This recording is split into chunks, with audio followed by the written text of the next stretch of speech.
दो बार NEET actual में क्या है कि मैंने एक पैटर्न देखा है 2015 में, उसके बाद 2030 में, सिर्फ एक बार नीट दोबारा नहीं हुआ था, शायद 22 में, नहीं तो उसके बाद 23 में, 24 में, 25 में, बीच में 5 सालों में से सिर्फ एक ही बार ऐसा हुआ कि नीट दोबारा नहीं हुआ। तो हर बार किसी न किसी प्रॉब्लम की वजह से नीट 2 बार हो ही जाता है।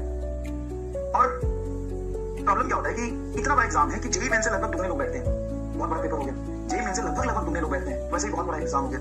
अब इतने बड़े एग्जाम को साल में एक ही दिन कराने से होता क्या है कि कहीं पे आंधी तूफान आ गया, कहीं पे लाइट चली गई, कहीं पे कोई दंगा है, कहीं पे कोई इशू आ गया, कहीं पे कोई इशू आ गया, कभी गलत पेपर बट गया, तो there are an number of issues. और वो इशूज हर साल होते हैं, ऐसा नहीं कि नहीं होता है। पिछले 6 साल में 5 बार तो दोबारा नहीं कराया गया, पिछले 5 साल में 6 साल में 5 बार दोबारा नहीं कराया, और 14, 15, 18 में भी, 17 में भी एक बार हुआ था दोबारा नहीं।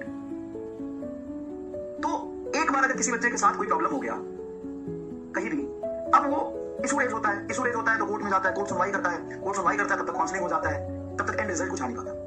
तो मुझे ऐसा लगता है कि जिस तरीके से जेईई में 2 बार होता है, जिससे बच्चे का मान लो कि खुद का पेपर एक बार खराब हो गया, किसी इशू की वजह से खराब हो गया, तो उसको 6 महीने बाद दोबारा मौका मिल सकता है। इतना बड़ा पेपर तो नीट को 2 बार होना चाहिए, जस्ट थॉट था मेरा कि इससे क्या होगा ना, जैसे जेईई मेन की तरह बच्चे को 2 बार मौका मिल जाएगा। किसी भी इशू की वजह से मान लो आंधी तूफान आ गया, अब आंधी तूफान आ गया तो इफेक्ट तो सबको पड़ा, लेकिन दोबारा नीट से उसी का हुआ जिसने कंप्लेन किया, जिसने कंप्लेन नहीं किया उसने तो उसके भरोसे कंप्लेन नहीं किया कि चलो 10 लोग कर रहे हैं, उसमें सुनवाई होगी, हो जाएगा, उस बच्चे को नियम कानून थोड़ी ना पता कि जो कंप्लेन करेगा उसी को मौका मिलेगा। अब उसको 1 साल इंतजार करना पड़ेगा। अगर 2 बार होता तो कोई बात नहीं, अपने आपको बना के 6 महीने बाद दोबारा मौका उसको मिल सकता था।